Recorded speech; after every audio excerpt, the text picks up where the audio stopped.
All right. Hey, everyone. Welcome to this week's live stream. Hope you're having a beautiful day. Hope you're having a beautiful week as well. Just coming off of that full moon yesterday. So hope you're all feeling great, or at least good, at least feeling like things are maybe moving forward a little bit since we've had now Venus direct. So now all of the fast movers are direct. We've got Mars, who's moved direct a couple months ago. We now have Mercury direct from earlier last week, and now since just yesterday, I believe. Yeah, yesterday, Venus direct. So we should be noticing a little bit more of that forward movement, which is great. But you tell me, how are you all feeling the energies? Great questions, by the way. Thank you for asking. Any other questions, please let me know in the chat, and I'll do my very best to answer them. But as usual, let's go ahead and let's talk about, let's go through the chat and see who's joined us here today. And please let me know if the audio is at a good level, music not too loud, audio at a good volume. Please let me know down in the chat so I can make sure that everything is looking good. But great to see everyone. So Twinkle from Zims, great to see you. Aloha. Thanks for joining. Erica Alexandria, always a pleasure. Hello, cosmic friends, says Erica. How y'all feeling? Aquarius Sky Clock evening. Welcome, Aquarius Sky Clock. Weekly newsletter was great. Are the 13th, you, the sun, your heart, are the 13th traveling the 12 constellations. Oh, that's awesome. That's a great perspective. Thank you, Aquarius Sky Clock. Nikki, great to see you. So Nikki has a really good question. The question is what might be the main difference in a 13 sign natal chart if one interpretation uses Placidus as the house system and the other one uses equal house? Thanks. Great question. So as we talked about last time, there's a complete difference between the Zodiac system and the house system. So the Zodiac system is what we're using with True Sidereal. It's a different Zodiac system than, say, tropical. But there's also the completely different house systems, and they're completely different from each other. You can have any combination of Zodiac and house systems. So, for example, you can have a True Sidereal Placidus house system chart. You can have a True Sidereal equal house system chart. You can have a tropical Placidus, you can have a tropical equal. So the Zodiac system and the house system are completely independent. So the question is if we're using True Sidereal, what's the difference between Placidus, which, by the way, is the most common house system in the West? So typically when you see a tropical chart, typically it's going to be in some sort of quadrant system, and the most popular is Placidus. But we're using equal house. And so we talked about last time why we use equal. We use equal because it doesn't change the sky. It keeps everything in the even divisions as we see it in the sky, and it's perfect geometry.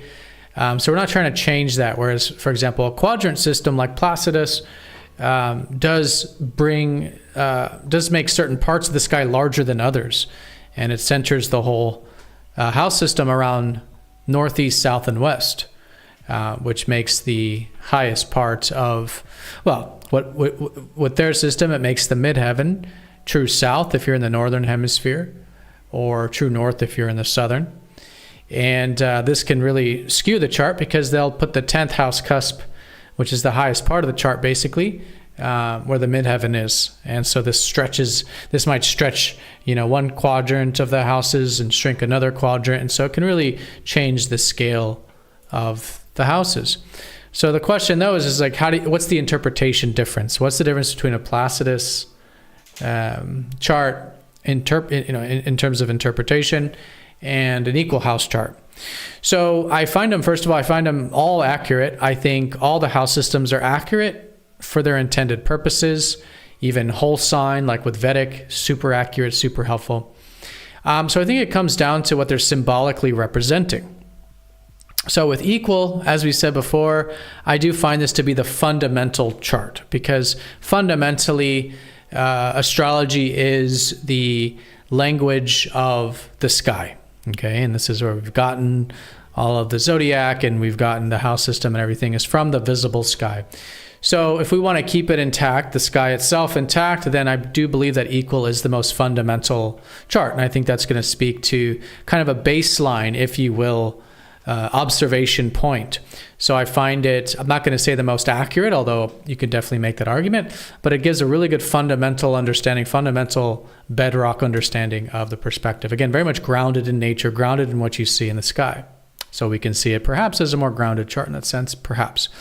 But the quadrant systems like Placidus, like I said, divided up by northeast, south, and west. So they're actually going to, like I said, stretch the sky to match up with true north and true south.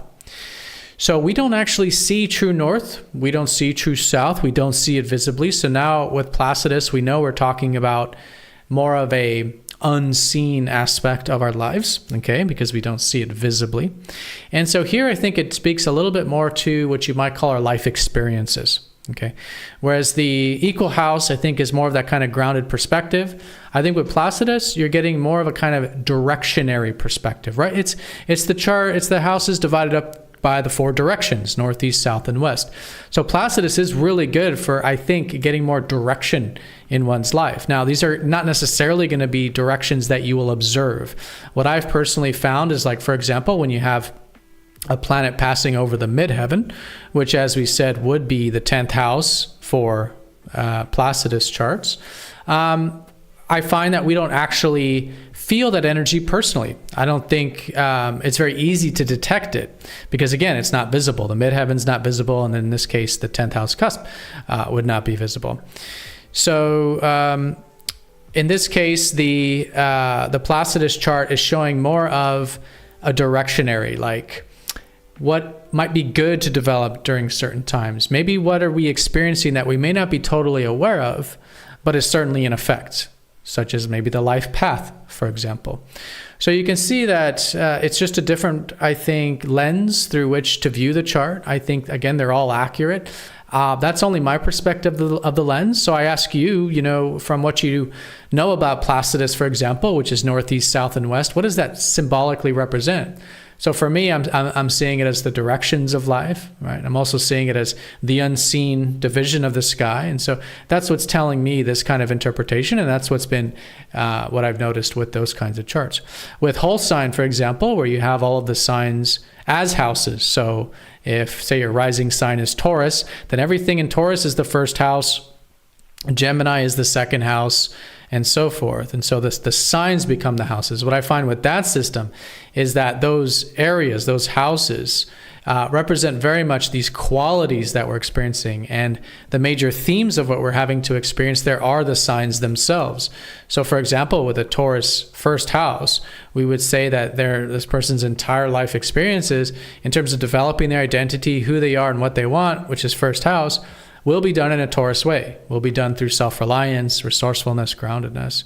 And so when we do have, say, a transit going in there, like right now we have Uranus and Jupiter in Taurus, and if we were using equal house here, we would, whatever house this would be, in this example, it's the first house, we would say that as soon as Jupiter and Uranus have entered Taurus, there's been that activation of the first house, that identity. So the whole sign tends to be more of the qualities we're developing and helping us really connect more to ourselves, I think.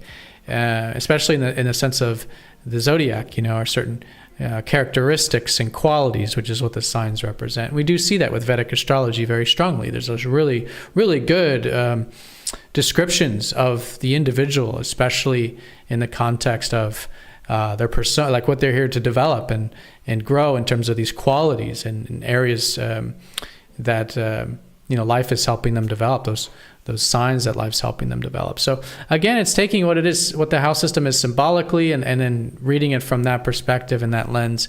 But like I said, I do find them to all be accurate. That was a really good question. Thank you so much for contributing, Nikki. Hopefully that answered it and went into a little more detail too in regards to the house systems for all of you out there. Woody, great to see you. Woody says, hi, Athen and everyone, hoping for good opportunities to get my real estate sold in New Hampshire. All right, Woody, great clients, longtime friends, worked together for many years. Glad to see you here. Glad sounds like you're doing well. And in terms of opportunities to get real estate sold, of course, the personal chart and the personal reading would be the most, important for that. But if we're looking at this collectively, we do know that Cancer is the constellation of all things personal, like home and location. So for all of you out there that are perhaps wanting a little more of a collective view of this area of home and personal life, we can see that it has the energy of Mars. So always take this collective stuff with a grain of salt. You really should be following, well, fundamentally your own guidance, but your own chart, because Cancer is going to be likely somewhere completely different for you. But if we're looking at this as like humanity and the world and what's just generally good to develop and cultivate right now, we would say that it's generally really good to be very proactive here in the personal life world. And while Mars is here, Mars will still be here for a little over a month, I believe. So let's go ahead and let me get more precise on that. Mars will be in Cancer all the way until, about May 19th. He starts to get closer to Leo. So a little over a month. So this means between now and this next month, it's really favoring, again, collectively, more of a proactive approach. So there can be actually a lot done in this sector. Mars is just now coming out of his shadow. So for those that haven't perhaps noticed as much moving forward with the personal life stuff, it could very well be explained by the fact that Mars is only covering where he was retrograde. Because remember, Mars did already go retrograde here late last year and is just passing over that point, which is still finishing up a lot of the retrograde energy. But pretty much now as we speak, he's coming out of that shadow. And so for these coming weeks, we should notice more of that forward movement. Again, favoring proactivity, favoring initiative, favoring, pursuing things, more of that fiery side to things when it comes to personal life. Now, I will say that it's not the most comfortable place for Mars. In fact, many would say it's perhaps the most challenging place for Mars. Mars would prefer to be maybe in a sign like Cancer and, of course, Aries, where it can assert itself much more easier. Because you have a fiery side of ourself, Mars. It's like our masculine side. And it's in this very watery, feminine Cancer. And so we could say when it does come to actions and assertiveness right now collectively, there is perhaps a challenge generally for that collectively. Now, we wouldn't say that necessarily the challenge is in the home and personal life sector as much as it's just the assertive part of ourself is being challenged. So if we can, in healthy and conscious ways, muster up that, again, continuous effort, proactivity, assertiveness there in the personal life. And I am expecting collectively a lot to be developed here over the coming weeks with Mars finishing that Cancer. And again, especially now coming out of his shadow. So I wish you the very best with that, Woody. And let's see if maybe we do get a lot more real estate opportunities in general collectively. And let's see if maybe your home specifically maybe does get sold there or the opportunity there in New Hampshire. So I would be very curious to see if that is the case or not. So if you are sticking with us in these live streams, I'd love to hear what's happened maybe in about a month and a half. Twinkle from Zims, what is the significance of having planets in one's fourth house? Well, that's actually exactly what we just covered. So great to see those questions were back to back and very much talking about the same thing. So Cancer is the fourth house. So basically you take exactly what I just said there, and it's going to deal specifically for you in that sector. So what we talked about was collectively Mars and Cancer. But if you have Mars in your fourth house, either in your natal chart or in transit right now, this is the kind of energy you're going to experience. That sense of needing to be proactive and take initiative and be assertive there in terms of your personal life. Okay. But that would be if it's Mars. So your question is a little bit more general, just having any planet there. But this is the example of having Mars there. If your sun was there, this would be that you need to gain energy through your personal life and your home life. So probably spending time with home or family would actually revitalize you or energize you. If your moon was there, you would really much need home, family, personal life for security and feeling good. So you always want to take whatever the planet's about. In this case, we talked about Mars, that masculine assertive side. And we'd say, okay, well, whatever's in that fourth house, that's the qualities that are really good to develop in personal life. That's where you would really come alive. If your Mars is there, you need that to be proactive in home. If your sun's there, you need that to gain energy through your home, etc. So I do view the planets as basically what is really good to develop in those areas. And so if you have anything in the fourth house of home and personal life, really activating that planetary energy. And it does make that part of your life generally more activated as well. All right, Sprout Queen, hopefully for some personal movement forward as all the planets are direct, and I go through my second Saturn return in Pisces. All right, congratulations on your Saturn return. The second Saturn return, from what I've seen, is much easier to work with than the first one. It's really asking yourself, like, perhaps where you have sacrificed things for the last 30 years that was more for the status quo, or was more to do things based on what you felt like was a responsibility. You know, the first Saturn return, when we hit about age 29 or 30, this is where we do assume that responsibility, right? We come into maturity, we start, putting in that more discipline in our life. But once we have the second Saturn return, as we get into our late 50s there, it's very different in that we want to then see, okay, how's been the last 30 years? So since basically turning 30, where have we perhaps given too much responsibility? Where have we sacrificed ourselves in the name of responsibility? And then we start to build a whole new chapter and a whole new life based around our true self and our true identity. One thing that's very much left out in mainstream astrology is that Saturn rules both Capricorn and Aquarius. So before we discovered Uranus in the 1700s, Saturn traditionally ruled Aquarius, both Capricorn and Aquarius. And this is still what I find very much the case. Of course, Saturn's conscious side is Capricorn.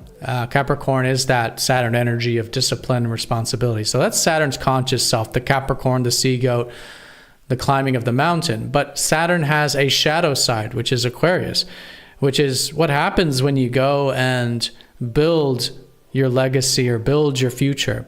Well, as a byproduct of that, you unconsciously manifest change. You unconsciously manifest connecting to the world or your community or innovating, right?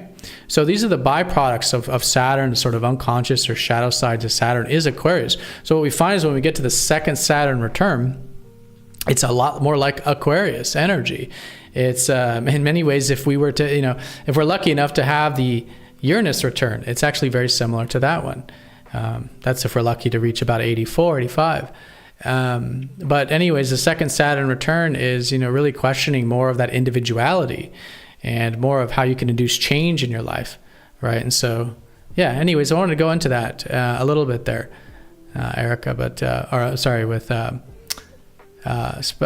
Sprout Queen. But yeah, this is, I think, a great new chapter in Pisces. You could be seeing that there's new beginnings with really mental health and spiritual health and what's more soul-fulfilling and soul-aligning for you, as we're, of course, all going through with Saturn and Pisces, but really is a new chapter for you, Sprout Queen.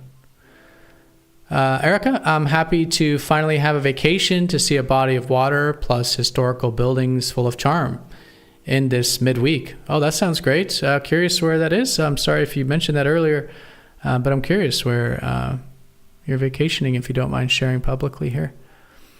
Aya says, hi, may I ask if we have 13 signs, shouldn't we have 13 houses? Yeah, that's a great question too. And in fact, one that I just answered in the newsletter, but I'll answer it again. So we do have 13 signs. Okay, this is a fact. We have 13 original constellations that by definition are zodiac signs because they pass through the ecliptic. Okay, one thing I want to point out is that in modern day, they've moved Aries to be above the ecliptic. But one thing that many of us don't know is that this part of what is now modern day Cetus, these cluster of stars and a few other ones up here too, we're all part of Aries. And so Aries was the ram that actually came down all the way below the ecliptic here. And this whole region was the ram, was Aries here, okay? So all of the constellations are passing through the ecliptic, and that's the definition of a zodiac sign. And so that, of course, includes a Fucus, which is a completely separate constellation from Scorpio, and it actually passes through the ecliptic. So we know we have 13 signs, but why are we only using 12 houses? Well, if you look at the sky right here, you'll see that Scorpio and a Fucus, so this is Scorpio that starts here, if you can see that. These are the claws of Scorpio. This is the tail of Scorpio. It ends right here. If you follow that up, that's exactly where a Fucus takes up. If you relative to the ecliptic. So the ecliptic is this yellow line here. You go straight up. You see here is the right side of a Fucus. Here is the left side of a Fucus, and they align almost perfectly with the size of Scorpio. So for when we're dealing with a Fucus and Scorpio, we're dealing with a dual sign. This is very important to understand. I think this is why a Fucus was taken out from the original, to make it the 12 zodiac signs, because it's a dual sign, so you can still in many ways get the same interpretation from simply viewing it as Scorpio. Now obviously a Fucus gives us a much more richer, deeper, and accurate understanding of the second part of the sky, because that's where a Fucus actually passes through. But if you look, you'll see that they're dual signs and they share the exact same part of the sky. So as we said before, houses are what? They're areas of the sky. So when we're trying to figure out how many houses to use, we want to use the areas that are divided by the zodiac, right? So traditionally we have 12 zodiac signs and there's 12 houses, right? This is supposed to be why we have 12 houses instead of any other number. But since we have 13, shouldn't we have 13 houses? Well, trust me, this is just my perspective. There's plenty out there that will tell you that we should have 13 signs, and I totally respect that. And that's something we should definitely explore more and work with more, experimenting with this and seeing how accurate it is. But in my experience here, 12 houses, because Scorpio and Fucus are dual signs. They take up the exact same part of the sky. So this is what we would call the 8th part of the sky. If we go through the whole zodiac and we start dividing up the signs by houses, so Aries is 1, Taurus is 2, so basically these whole signs become houses. They're all separate. They kind of overlap a little bit, like Capricorn and Aquarius overlap a little bit, but not completely, right? Here's the end of Capricorn, here's the end of Aquarius, very distinctly their own constellations. But Scorpio and Fucus actually sharing the same 8th part of the sky. And so here we would say it's the 8th house. They both are associated with the 8th house. Now you could say that the second half of the 8th house is a Fucus territory. And I find that to be 100% accurate and true. So we might say the first half of the 8th is more of the Scorpio kind of 8th house, which is maybe uncovering things. That's Scorpio kind of uncovering the deeper world. And then that the second half of the 8th house would be the healer elements of life, the Fucus elements, because that's where a Fucus passes through, the second part of the 8th house. So if you wanted to, create a chart with 12 houses and then, at the end, the second half of the 8th, call it 13, great. I think that would still fit and still be very accurate and be more detailed, in fact, because you'd have a more deeper understanding of the 8th house for that particular area. But this is why, because a Fucus doesn't have its own segment of the sky. If it did, we would be using 13 houses. In this case, it's shared with Scorpio, as you can see very clearly, very visibly here, relative to the ecliptic. But that is a great question, and something that I think is very important to understand about why we're using 12, instead of 13. So Gabriella, let's see, do you place emphasis on the actual degree points? I can see they may be irregular. Emphasis on the actual degree points. Right. So with true sidereal, me personally, I'm not using degrees. The reason is because the constellations are different sizes. So we kind of lose the meaning of degrees. Degrees are very helpful in systems where each of the signs are 30 degrees. So when all the signs are the same number of degrees are super helpful, because you'll know, okay, exactly what degree in one thing is exactly that angular relationship to the other. So it helps a lot with like aspects and stuff. Like if you have something at 5 degrees Sagittarius, it's squaring something at 5 degrees Pisces, and makes it very clear there. But with unequal, you have some constellations that are like less than 30 degrees, some constellations that are more than 30 degrees, and the numeric value doesn't really have any meaning yet. Okay, so we're in the community, we're in the process of developing an actual degree system that links up the degrees to the stars, and once we've done that, then the degrees will have some sort of meaning, and we're actually quite close to that. Sneak peek, should be this year when we finish this. But the degrees need to have some kind of anchor point. And with the uneven constellations, there is no anchor point, because it's just very arbitrary and there's no real clear division between the constellations. So we're not going to say that, because it's at 0.1 degrees, it's like in that sign. We don't really need it for that purpose because that's not how we see it in the sky. But once we do link the degrees to something physical, and in this case, it's going to be the stars. So we'll know that like at 5 degrees, of Sagittarius, you're dealing with a certain star. We're going to have that. And so once we do, then it makes a lot more sense to use degrees. And there's still plenty of us that like the degrees. It makes it a little bit easier to see how far something's into a certain sign, and if it's within that 3 degree or 5 degree variance of the next sign and things like that. It can be a little bit helpful to look at the degrees. But stay tuned everyone for that. And once we do get the degrees in true sidereal linking up to the actual stars, then it's going to have a tremendous value, because then we're going to all be able to communicate, 5 degrees means this, 5 degrees Sagittarius means this, 20 degrees Capricorn means this, but it's going to be based on the actual visible sky. All right, April, great to see you. Warm greetings from Texas. Thanks so much for joining. So Gabriella has another question from a previous live stream here. So the question is outer planets, such as those in the Kuiper Belt and further, so for example, Ceres and Vesta. Well, Ceres and Vesta are part of the asteroid belt. So those are really close to Earth. Those are in between Mars and Jupiter there in the asteroid belt. But the question here is, are these outer planets objects, are they slow moving? So it wouldn't change a lot from where tropical has them placed. So, always with tropical and sidereal, there's always going to be about that 24 degrees difference. Okay, so no matter what, when you're comparing signs between tropical and sidereal, there's going to be about that 24 degrees difference. Again, because we're using uneven signs, it's not always 24 to the signs, but it's about that amount of difference. So no matter what, you will always have that amount of difference. But it's true that outer comets in this case, things in the Kuiper Belt, beyond Pluto, yes, are going to move tremendously slow. So Pluto, for example, takes about 250 years to go through the zodiac. 250 years. So that's even slower, for these Kuiper Belt objects. Now, something closer like Ceres and Vesta, these asteroids that are just beyond Mars, these are moving in between the speed of about Mars and Jupiter. So they're moving quite quickly, each a little bit of a different speed, but they're moving obviously a lot faster. So the main thing here is that, yes, the further the planet or the further the object, the slower it's going to move. That's for sure. But tropical and sidereal are always going to be about that 24 degrees difference. All right, so we have another question from before. What would be a good sky map to use that incorporates these further out objects? I keep going back to free star chart as it tees up with the sky I can see.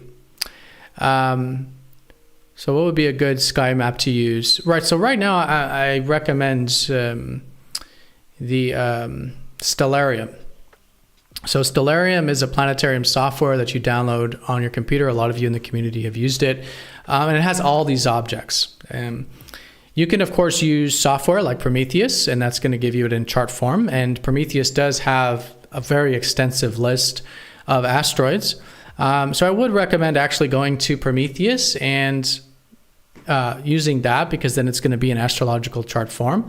But if there's anything you can't find in Prometheus, or you wanting to really see this visibly in the sky, then yeah, Stellarium is awesome. All these objects are there, especially those really further out ones that may not be incorporated into astrology yet, you can see. So yeah, definitely check that out for whoever's asking that question, Stellarium. But Prometheus does have quite an extensive charting system. John D, great to see you. It's time, and the time is now. Awesome. The Seeker, Yellow Sky Scrappers. All right, yellow sky because of the full moon. Yeah, that was, I gotta say, that was for me anyways, it was a refreshing full moon, because a lot of this Pisces energy has made me feeling quite lethargic, not as clear with things. And, for whatever reason, I don't know, I just had a little bit more of an illumination yesterday and felt a little more kind of free and aware of things a little bit more in my life, which gave me a little bit of clarity that I think I was missing there with a lot of that Pisces energy. And that makes sense, with that illumination of Virgo, the opposite of the Pisces energy we're talking about. I think more illumination of the physical aspects of life, which it's great to have that Virgo balance out that Pisces, especially if you feel like the Pisces is very strong. Again, Pisces is that deep water, that intuitive world, that spiritual world that, it's very easy to get lost in, especially when we have all this activity like those retrogrades there. The Seeker, great to see you. In tropical, it is said that you can feel the energy of the moon 3 days before and 3 days after. What does sidereal say about that? Yeah, same thing. So depending on the individual, some of us are really attuned to things. We can really feel the energy, sometimes 5 days before, 5 days after. But generally, yeah, the average is about 3. It's the same thing. Especially things like these full moons, we tend to feel them a few days before and a few days after. So that's all the same. Really, the only main difference between tropical and sidereal, generally speaking, are the signs. And we're just using a different sign placements. But everything else, like the interpretations and everything else, are pretty much the same. Follow the Sky Clock, cool name. Hey, Athen, can you shed some light on my chart? I was born... Okay, so we're not doing personal charts here because I want to make sure that everyone is valued from our interaction today. Everyone gets value from it. So if you can rephrase it in a way that might be applicable to everyone, maybe some collective energies or something maybe in your chart about astrology you had some questions about, I'm more than happy to answer those. Sky, thank you for this presentation. Oh, you're very welcome. Thanks for saying that, Sky. Christine, great to see you. Grand day, Athen, and everyone. Thank you, Christine. The Hippie Sage, great to see you. Yeah, it's a very cool map of the stars. This is Prometheus here. Thank you, Twinkle. Thunder Chicken, thanks for the love. Great to see you. Christine asks, Athen, how will you describe Jupiter retrograde in a birthday with a fucus? So do you mean Jupiter retrograde in your natal chart? Or so if it was on your birthday, Jupiter's retrograde. So remember, Jupiter is retrograde for like a long time, like 4 months out of the year, basically. So even in transit or in your natal chart, to be honest, it doesn't play a whole lot of significance. It does mean that the Jupiter energy will be internalized during that time or in your natal chart.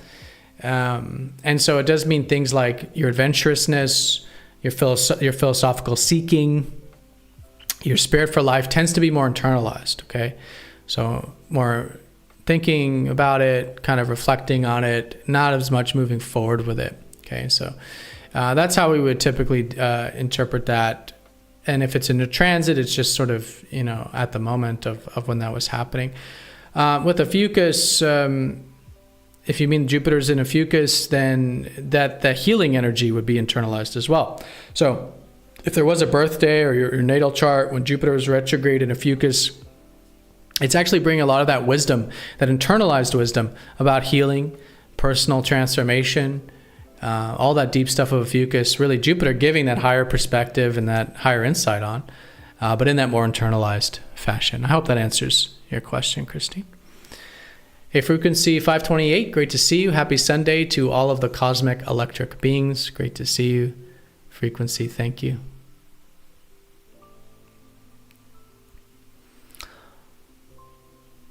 82 Bali, why can fixed signs trine each other in true sidereal? Why can? Well, fixed signs, do you mean... Let me think about this. Why can fixed signs... Okay, so you mean the modality. So we have fixed signs, which is your Taurus. Oh, I see what you're saying. Right, because okay. So how can you have fixed signs trine? Well, you can actually have this in all the systems. So even in tropical, for example, or any other equal sign system, because there's always an orb. There's always an orb, meaning that we don't look at aspects as being exact. We give it, like for a trine, we usually give it about 8-degree orbs. So anything that's about 8 degrees before or 8 degrees after. And because they're in neighboring signs, they can be within that orb. But the main question here is, because we're using the uneven size of the constellations, how can we have energy that's maybe normally a square, like the fixed signs are. So for example, Taurus squares Leo. How can those be in a trine? Well, that's because, again, we're using the actual size of the constellations. So what we're doing with true sidereal is we're getting more nuanced with certain areas of the sky. So for example, this last part of Virgo, which in other mainstream systems would be Libra. Okay, they would stretch Libra, they would expand Libra to come out to about here, they would shrink Virgo. Okay, this is basically what all the mainstream systems do. So if something's here, like the moon, for example, at the very end of Virgo, so this would trine up to the air signs, so the Aquarius and the Gemini. So how can Virgo be squaring Gemini? Trining Gemini, because these are normally in a square. They're normally very different from each other.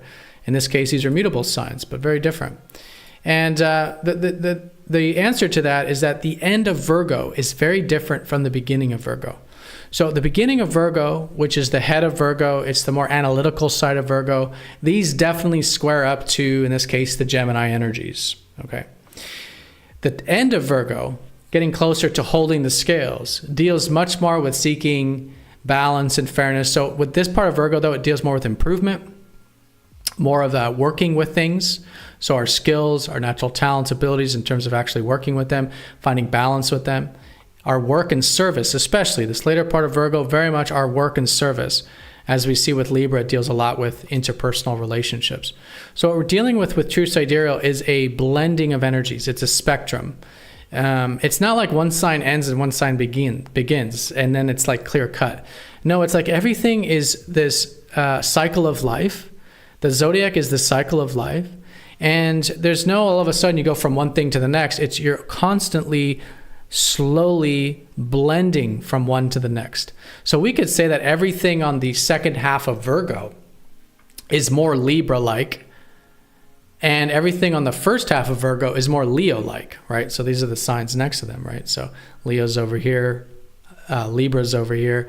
So Virgo you could see as an intermediary between Leo and Libra, and that the first half of Virgo is still very much that blend of Leo. The second half of Virgo is very much that blend of Libra. So that's what we're taking into account. We're taking into this part of Virgo specifically is in this case trining up to Gemini, which is this more work-oriented, service-oriented, improvement-oriented aspect of Virgo, which, as you can see by those words, actually syncs up with Gemini energy quite well, right? So if you think about Gemini and you think about this side of Virgo, there's actually a lot of support there. So that's what we need to do to factor in the actual locations, is instead of seeing all the signs as either all trining, like all the fire signs are trining, and every part of of the fire signs are trining or squaring or whatever, we want to look at it as the spectrum of life. Where in the spectrum is everything?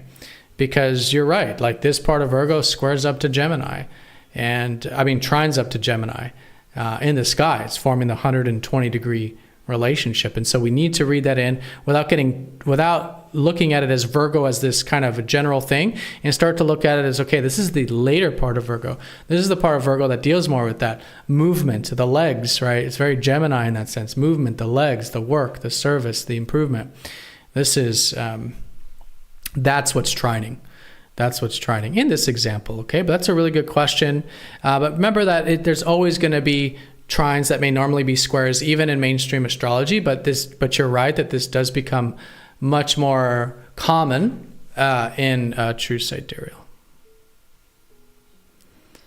And 82 Mali asks, so why are the houses not as big as the signs? Well, the houses are going to be, like we said, the even divisions, because we don't want to change the sky with equal house at least. So with equal house, we want to use them all the same. But in all the house systems, all the 12, which is all of them, 99.99% of all the house systems are 12 houses. And they will be different sizes, like in Placidus, for example. Some houses are larger than others. And in whole sign, which is the Vedic system, where the sign is the house, they are the same size. And with true sidereal, you can do that too, and they kind of they can stretch and shrink there. All right, so we'll be wrapping up soon. Let me just go through here, finishing up. Let me see if I can get any more questions here before we wrap up. So Erica, I'll be in the most haunted city according to paranormal sciences. Savannah, Georgia. On my astrocartography, it's my Pluto. Wow, very cool. All right, so you've got the most haunted city, and then at the same time, it's your Pluto line. So Pluto is that deeper energy. That's great. Well, have fun. Pluto's a very positive planet, gets a bad rap, and like you said, very transformative places usually. I'm actually on my Pluto line at the moment, and your average astrologer would think that I'm crazy, especially being an astrologer for living here. But it's, every planet has its benefit. And so it's activating that part of my chart. And yes, it's deep. Yes, it's transformative, but as a result, equally rewarding. Especially the challenging planets can be very rewarding. Not always easy, but there's always that, in this case with Pluto, that passing through, that transformation and coming out the other side. Mystic Media, great to see you. All right, let's go ahead and see if there's any more questions here and wrap this up. So by the way, we won't be doing a live stream next week because it's going to be Easter. So we're going to skip a week. So we'll be doing the next live stream in 2 weeks from today.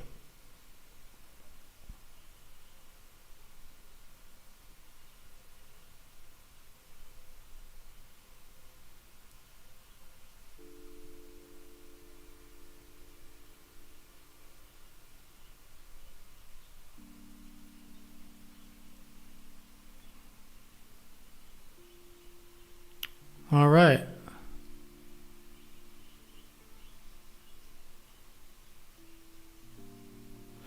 So Adrian has a bit more of a general question there. So I have a question. My true sidereal MC is in Pisces, but my 10th house was in Aries. Does that mean that these two energies are balanced or have an influence? Right, so the MC is going to be more like your legacy. That's the unseen point. And that's what we were talking about earlier, about how the MC being an unseen part of the sky is going to be more like the legacy point. It's going to be more like what life's helping you develop. So life's helping you develop the Pisces with your MC and Pisces. More receptive, to strive towards a legacy and perhaps even leaving behind in this life more of the Pisces energies. Okay, receptivity, help, maybe even creative stuff, helping others in need, anything that's soul-fulfilling, productively, spiritual, what have you, to leave behind. But the 10th house is more of the area in which your productive life is happening. And so here it's the Aries. And so here we'd say things like your career and what you achieve, literally in like your career, your work, and your achievements in life, are requiring that assertiveness of Aries. So not so much what you're leaving behind or your destiny point like the midheaven is, but more of what's just really good to cultivate in like your actual career, your career environment, basically the area of your career and productive life. Yeah, so the Seeker, I don't follow tropical, but there's plenty of us in the community who do follow tropical. And like I said before, I still find it accurate. So there's nothing wrong at all with using two systems. And like I said, with the house systems, same is true for the zodiac systems. We're really just getting a different perspective on the self, which is, of course, so vast and so much more than any one chart can show. All right, everyone. So have a great week. Have a great 2 weeks. Happy Easter if you're celebrating Easter. And I'll see you all in a couple of weeks. Thank you again so much for all of your support. Great questions. Great to see you all here in the community. And see you next time. Take care. Bye-bye.